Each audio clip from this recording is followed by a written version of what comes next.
always try to please people. Wow. To the point where it made me sick, literally. And God showed me, he said, move yourself out of my way.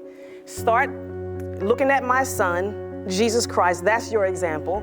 And from then on, he started working on my heart. He started shining a light on the dark places of my heart because I thought I was doing good. But everything is good is not God. That's what he told me. How long have you been married? 22 years this year. Wow. Okay. Woo! You can imagine being married that young, still learning yourself, Right. while you're trying to learn another person as you live with them. Right. So she grew up encased in fear. And why was that? Can I just ask her a question? Sure. Why was that? Wow. Okay. I feel like I grew up in fear because my father and my mother were not married when they had me.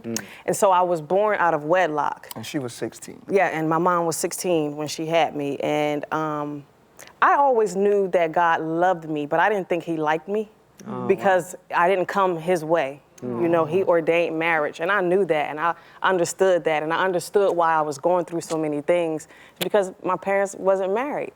And so I always walked in fear with God because I didn't think he actually liked me. I know he loves everybody, but liking me was a different story. And so I always developed living out of fear. Everything I did was out of fear because I didn't think I was worthy to be here on this earth. And so growing up, you know, I had to live in a house with my stepfather because my real father wasn't around during the time. And imagine living with your stepfather. And so I had a stepbrother who was his real son, who he took care of, and he loved me. But I always creeped around the house because I didn't want to make a mistake because I knew that that wasn't my real father. And it's less grace when you're raising somebody else's child. I didn't want to remind him that he was helping my mom raise me. So I always walked around trying to be perfect because I didn't want this man to realize he was raising me. And I developed that over time, and I did everything out of fear. I gave out of fear. I loved out of fear. I hugged out of fear. And so I started noticing that when I got older. And so I developed high blood pressure because of that at a young age, because I was trying to live, you know, I didn't really have life inside. I was living in my own strength. And so eventually I developed the high blood pressure, and I found out that it came through anxieties, things like that. So my doctor started telling me, they put me on medicine, it wouldn't work. And they said, have you ever been diagnosed with anxiety disorder? And I'm like, no, don't say that, because I'm a pastor, first of all. And I'm like, that's so embarrassing that you're teaching faith and all of that stuff, but you're dealing with high blood pressure. And so I had to go through this metamorphosis with God. We didn't know why. I'm like, why am I having anxiety? Why am I dealing with this? I love your people, God. I love giving. I love doing things for you. Why am I not fully happy inside? And then he took me, he said, give up everything you know. He said, spend 40 days with me and I'll show you why. Okay, so I took myself away, put myself in a room, an office at my house. I didn't leave my house, stayed home because my children's husband was still there. But I let God work on me for about 40 days. And he started giving me the revelation of why I was feeling sick. And he started, and quickly he said, I just wanted you to know that you have been taking my place with people. He said, with you giving out of fear and you trying to keep people around you, you started playing God. So I would always answer everybody's needs and give money and help pay mortgages and feed, you know, just doing everything that, people pleaser. Removing consequences. Yes, and removing people's consequences. Oh, if you're suffering with a money problem, it can't be your fault. Here you go, take this, take that. And he started telling me from there, he said, you can't play me. He said, that's why you're feeling sick, because nobody can play God. Wow. Yeah, he said, you can be Jesus. He said, I put Jesus in the Bible for an example, but nobody could ever be me. And so I started learning little things. He said, so you're dealing with a little bit of pride and you're dealing with a little bit of, you know, dishonesty because I don't want to tell the truth because I don't want to hurt anybody's feelings. So she told me I look nice on numerous occasions. No, Did not look nice. I'll tell him the truth, but that's where the anxiety came from. I always try to please people to the point where it made me sick, literally. And God showed me, he said, move yourself out of my way, start looking at my son, Jesus Christ, that's your example. And from then on, he started working on my heart. He started shining a light on the dark places of my heart because I thought I was doing good. But everything is good is not God. That's what he told me. Wow. He said, you can be doing good, but that's not always me. Yeah.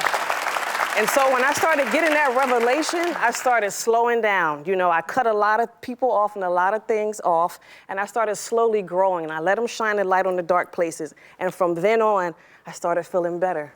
My blood pressure started going down. It's a quick story. I can't get into all the details, but that's what started happening. So from childhood, I started being a people pleaser, which grew into sickness. Wow. And it's just not good.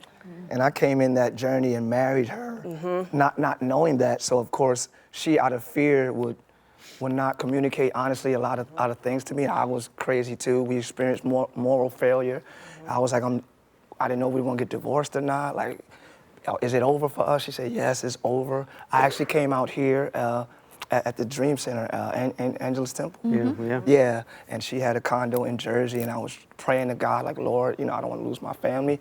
I was in such a desperate and aggressive pursuit of worldly success. I see it like that now, but you know, I'm grateful for the 2 Grammys I had, but that pursuit to get it caused such negligence.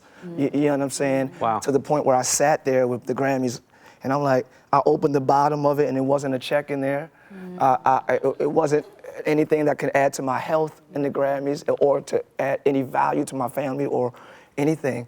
So I sat there and with the Grammys in my hand, I apologized to my wife. The night I got it, I said, I am so sorry that I went so hard to get these and I ignored this about you, or I didn't pay attention to da-da-da-da-da. And that's another thing God rebuked me about, just the pursuit of your own success. He said, I know the plans that I have for you. Pursue my successful thoughts towards you. And so we split up. She said it's over, and I was just suicidal, like depressed, like, oh my goodness. But the only problem that divorce had with us is that we were both seeking the Lord. She was seeking the Lord on the East Coast, I was seeking the Lord on the West Coast, and he drew our hearts back together. Wow. And we are restored, and we thank God. Wow, beautiful. Hallelujah. Wow. Yeah, and I don't regret the process. I feel like our relationship is better than it was when we first met. And so you live and learn, and if you can learn through every lesson, your life can always be better. Yeah. But it takes great humility. And I think a lot of relationships or things don't really get restored because people are not willing to be humble enough to receive alignment or to understand. There has to be a level of humility to understand the other person as well, because you just know you're right or you know you're offended or hurt. It takes a little step back, like, hold on, let me see the whole picture. It takes a bit of humility, and I don't think the world is. It takes a lot of humility. Yeah, I was trying to be nice about it. Trying to be nice. It takes such humility to have success, you know, successful relationships, period. So, but I'm just grateful to God to still have my family, to still have my wife, and like she said, it's stronger than ever now. So, thank God. Wow, beautiful.